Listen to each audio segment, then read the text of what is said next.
এর আগের ভিডিওতে আমি বলেছিলাম ফুল টাইম ট্রেডিং করার স্বপ্ন অনেকেরই থাকে, কিন্তু বেশিরভাগ মানুষ একটা বড় ভুল করে বসে, তারা সময়ের আগেই ফুল টাইম হয়ে যায়। আজ আমি আরো 5টি পয়েন্টে বলবো ঠিক কখন এই সিদ্ধান্ত নেওয়া উচিত এবং কখন নয়। ভিডিওটি শেষ পর্যন্ত দেখলে হয়তো তুমি সেই 90%-এর দলে থাকবে না। ভিডিওটি ভালো লেগে থাকলে একটি লাইক করে দেবে। আর তুমি যদি এই জার্নিতে আমার সাথে থাকতে চাও তাহলে চ্যানেলটিকে সাবস্ক্রাইব এবং টেলিগ্রাম গ্রুপে জয়েন হয়ে যাবে, লিঙ্ক ডেসক্রিপশনে আছে। চলো এখন শুরু করা যাক। ফার্স্ট পয়েন্ট হচ্ছে ট্রেডিং জার্নাল। দেখো, তুমি যদি ফুল টাইম ট্রেডিং আসার কথা ভাবো, তুমি আগে নিজেকে প্রশ্ন করো যে তুমি কি ট্রেডিং জার্নাল বানাও। ট্রেডিং জার্নাল বলতে কি, তোমার কোনো ট্রেডে প্রফিট হোক লস হোক যাই হোক না কেন, সেগুলো তুমি জার্নালে নোট করে রাখা, যে কেন সেখানে তুমি এন্ট্রি নিয়েছো, কোথায় এসএল লাগিয়েছো, এসএল যদি হিট হয় তো কেন হয়েছে, প্রফিট যদি হয় তো কেন হয়েছে, সমস্ত কিছু এভরিথিং জার্নালে তুমি কি নোট করে রেখেছো। এটা তুমি আগে নিজেকে কোয়েশ্চেন করো। এটা যদি তোমার মধ্যে ইয়েস থাকে তো অবশ্যই তুমি ফুল টাইম ট্রেডিং আসতে পারো। কেন? কারণ ফুল টাইম ট্রেডিং আসতে গেলে জার্নাল মেনটেন করা অবশ্যই দরকার। কারণ জার্নালই এমন একটা জিনিস যেখানে তোমার মিস্টেকগুলো ফাইন্ড হবে। তোমার যদি কোনো ট্রেডে টার্গেট হিট হয় তো কেন হয়েছে সেগুলো থাকবে, তোমার যদি এসএল হিট হয় কেন হয়েছে সেগুলো থাকবে। এভরিথিং সমস্ত কিছু কিন্তু তুমি ট্রেডিং জার্নালে পেয়ে যাবে। সেকেন্ড নাম্বার পয়েন্ট হচ্ছে নো ওভার ট্রেডিং। দেখো, বেশিরভাগ মানুষের এই একটা প্রবলেম, সারাদিন ট্রেডই করতে থাকে। তাদের হয়তো এইরকম মনে হয় যে আমি যদি বেশি বেশি ট্রেড করি তাহলে বেশি বেশি হয়তো প্রফিট হবে, কিন্তু এটাতে তো প্রফিট হবেই না। উল্টো কি হবে, এক তো তোমার চার্জেস যাবে, তুমি যতবার ট্রেড নেবে ততবার চার্জেস যাবে। অপরদিকে বারবার ট্রেড করার ফলে তোমার একটা প্রেসার ক্রিয়েট হবে এবং সেক্ষেত্রে তোমার লসের চান্সেস কিন্তু বাড়বে। দেখো, আজ পর্যন্ত কোনো ট্রেডার বেশি ট্রেড নিয়ে কিন্তু প্রফিটেবল হতে পারেনি। তাহলে তুমি বুঝে যাও যে বেশি বেশি ট্রেড করে তোমার লোকসান হবে না ফায়দা হবে। কারণ তুমি যে সিস্টেমটা বানিয়েছো সেই সিস্টেমটা একদিনে তো আর 1000 বার তৈরি হবে না, যে কোনো একবার বা দুইবার তৈরি হতে পারে। তাহলে বারবার ট্রেড নিয়ে লাভটা কি? কারণ ভালো সেটা পেলে তবেই যদি ট্রেড করো তো সেক্ষেত্রে উইনের চান্সেসও বাড়বে। অপরদিকে তোমার বেশি ট্রেডও হচ্ছে না, মানে লসও হচ্ছে না, প্রেসার ক্রিয়েটও হচ্ছে না। আর আসল ব্যাপার হচ্ছে তোমার মধ্যে যদি এই গুণটা থাকে যে ভালো সেট আপ হলেই তুমি ট্রেড নাও, তাহলে তুমি কিন্তু ফুল টাইম ট্রেডিং আসতে পারো।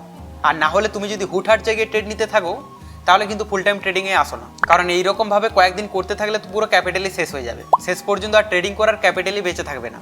থার্ড নাম্বার পয়েন্ট হচ্ছে স্টপ লস ডিসিপ্লিন। দেখো, তুমি যদি স্টপ লসকে বারবার পরিবর্তন করতে থাকো তাহলে মানে তুমি ফুল টাইম ট্রেডিংয়ের জন্য কিন্তু এখনো পর্যন্ত প্রস্তুত নও। কেন বলছি? কারণ যে সমস্ত ট্রেডাররা স্টপ লসকে বারবার পরিবর্তন করতে থাকে তাদের মধ্যে এখনো পর্যন্ত ডিসিপ্লিন কিন্তু আসেনি। কারণ ডিসিপ্লিন তাদের মধ্যেই থাকবে যারা একবার ফিক্স করে ফেলবে যে আমি এখানে এন্ট্রি নেব, এখানে এসএল লাগাবো বা এখানে টার্গেট লাগাবো, এবং সেই অনুযায়ী তারা কিন্তু রুলসকে ফলো করে। এইরকম যাদের মধ্যে ডিসিপ্লিন আছে তারাই কিন্তু ফুল টাইম ট্রেডিং আসতে পারে। কিন্তু এখনো পর্যন্ত তোমার মধ্যে যদি এই প্রবলেমটা হয় যে তুমি স্টপ লস একটা লাগালে বা একটা উল্টো ডিসিশন নিলে যে এখান থেকে আমি স্টপ লসটা একটু নিচের দিকে ট্রেল করি, না হলে আমার এসএল হিট করে দেবে। কারণ অনেক ক্ষেত্রে আমাদের হয় যে এন্ট্রিটা নেওয়ার পর মার্কেট কিন্তু আমাদের অপোজিট সাইডেই কিন্তু আসে, মানে এসএলটা হিট করার দিকেই আসে।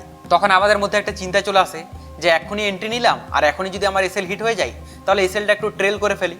এইরকমভাবে অনেকের মেন্টালিটি থাকে। তো এটা বিশেষ করে বিগিনার্সদের হয়, সবাইকারই হয়, আমারও হয়েছে। কিন্তু যাদের মধ্যে এখনো পর্যন্ত এই প্রবলেমটা আছে তারা কিন্তু ফুল টাইম ট্রেডিংয়ের চিন্তাও করো না, না হলে কিন্তু তুমি বড় রকম ধাক্কা খাবে। আগে নিজের স্টপ লসকে ডিসিপ্লিনে আনতে শেখো। যে স্টপ লসটা একবার ফিক্স করে ফেলবে ট্রেডের আগে, সেই স্টপ লসটা কিন্তু মেনে চলো, তার এক পয়েন্টও উপর নিচ করো না। এইরকম ডিসিপ্লিন যখন আসবে তখন কিন্তু ফুল টাইমের ট্রেডিংয়ের কথা চিন্তা করবে। ফোর্থ নাম্বার পয়েন্ট হচ্ছে নো ডেলি ইনকাম প্রেসার। দেখো, তুমি যদি ফুল টাইম ট্রেডিং আসতে চাও এবং তোমার যদি মেন্টালিটি এইরকম থাকে যে আমি এখানে ফুল টাইম ট্রেডিং আসবো আর প্রতিদিনই টাকা তুলবো, এইরকম যদি মানসিকতা থাকে তাহলে কিন্তু তুমি ফুল টাইম ট্রেডিং আসো না। কেন বলছি? কারণ ট্রেডিং এমন একটা বিজনেস, এখানে কিন্তু তুমি প্রতিদিন টাকা তুলতে পারবে না। কারণ প্রতিদিন তোমার প্রফিটই তো হবে না। তুমি যতই এখানে এক্সপিরিয়েন্স করে নাও প্রতিদিন কিন্তু প্রফিট পসিবল না। এখানে প্রফিটও হবে, লসও হবে।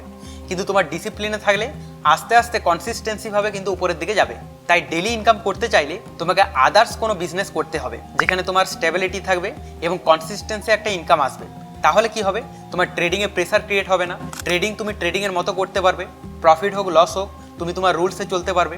কিন্তু তুমি আদার্স কোনো ইনকামও করবে না আর পুরোটাই হচ্ছে তুমি ট্রেডিংয়ে দিয়ে দেবে, তাহলে কিন্তু তোমার একটা প্রেসার ক্রিয়েট হচ্ছে। আর এই প্রেসারের বসে তুমি কিন্তু ট্রেডিংয়ে সাকসেসও হতে পারবে না। তাই তোমার মধ্যে যদি এখনো পর্যন্ত এইরকম মানসিকতা থাকে তাহলে ফুল টাইম ট্রেডিংয়ে আসার কথা এই মুহূর্তে অন্তত ভাবো না। ফিফথ নাম্বার পয়েন্ট হচ্ছে ওয়ান মার্কেট ফোকাস।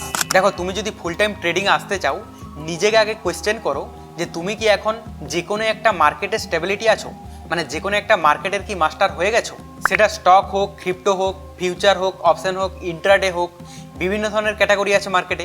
তুমি যদি এখনো পর্যন্ত কোনো একটা মার্কেটের মাস্টার না হও এবং বিভিন্ন ধরনের মার্কেট ট্রাই করতে থাকো, তাহলে কিন্তু ফুল টাইম ট্রেডিং এখন আসো না। কারণ তুমি কোনো মার্কেটেরই এখনো দক্ষতা অর্জন করনি। আর যে কোনো একটা মার্কেটে যদি দক্ষতা অর্জন না করো, তার আগেই যদি তুমি ফুল টাইম ট্রেডিং আসার কথা ভাবো, তাহলে সব থেকে বড় ভুল সিদ্ধান্ত এখানেই হবে।